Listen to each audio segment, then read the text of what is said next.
কেউ যে মারা যাচ্ছে, আমার দাদা আমার বাবা মারা যাচ্ছে, আমরা বিদায় দিচ্ছি, আজীবন হারাই ফেললাম নাকি তারে আমরা?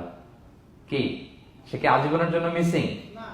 সাময়িক একটা বিদায়, একটা শর্ট ব্রেক। ওনার অস্তিত্বের এই নশ্বর দুনিয়া থেকে ওনার অস্তিত্বের সাময়িক একটা বিদায়, কিন্তু পরবর্তী দুনিয়ায় তিনি কিন্তু আবার অনন্ত জীবন লাভ করবেন। তার মানে শারীরিক একটা মৃত্যু হচ্ছে, তার রুহের কোনো মৃত্যু নেই, হয় আইলিনে নয় সিজ্জিনে। ঠিক কিনা বলেন? আমাদের রুহগুলো কিন্তু মরে না, এটা আল্লাহর অর্ডারে ঢুকেছে, আল্লাহর অর্ডারে বের হয় আইলিনে নয় সিজ্জিনে। বিশ্বাসীদের রুহগুলো আইলিনে থাকে, আমাদের রুহগুলো যেন সেখানে থাকে, আমরা আল্লাহর কাছে কামনা করি, আমরা পড়ি আমিন। এজন্যই মৃত ব্যক্তিদেরকে আশাব্যঞ্জক করার জন্য এই সূরার মধ্যে যে কথাগুলো বোঝানো হচ্ছে যে আবার আপনি উঠবেন, আবার জীবিত হবেন, আবার আমরা মিলিত হব, বিচারের মুখোমুখি হব, আবার আমরা জান্নাতে একত্রিত হব, আমাদের গেট টুগেদার হবে, আমাদের রিট্রিট হবে।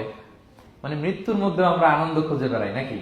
হ্যাঁ, মৃত্যু নিয়ে অনেকের কত ভয়, কিন্তু আমরা তো মৃত্যুই একমাত্র ওয়ে যার মধ্য দিয়ে আমরা আমাদের রবের সাথে সাক্ষাতের গেট ওয়ে। এটা আল্লাহর সাথে সাক্ষাতের প্রথম ধাপ হচ্ছে আপনাকে দুনিয়া ছাড়তে হবে, এছাড়া কি আল্লাহর সাক্ষাৎ পাওয়া যাবে? যাবে না। এই জন্য মৃত ব্যক্তির সামনে আল্লাহর হাবিব সাল্লাল্লাহু আলাইহি ওয়াসাল্লাম রাহমাতুল লিল আলামিন মুহাম্মদ রাসূলুল্লাহ সাল্লাল্লাহু আলাইহি ওয়াসাল্লাম তিনি সূরা ইয়াসিন তেলাওয়াত করতে বলেছেন। তাহলে সেন্ট্রাল থিম ক্লিয়ার সবার কাছে না? এবার আসেন কিছু প্রাইম লেসন, কোর লেসন সূরা ইয়াসিন থেকে।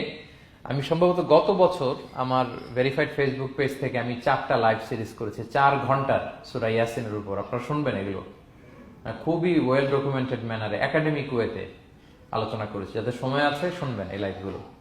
তো আমি এখন শুধু সার নির্দেশটা, প্রাইম লেসন বা কোর লেসন গুলো নিয়ে আসি। 1 নম্বর লেসন হচ্ছে আল্লাহ তাআলা বলেছেন যে কোরআনের আয়াতগুলো একটার সাথে আরেকটা well connected, completely well knit, এটা well protected. One doesn't differ the other or contradict the other.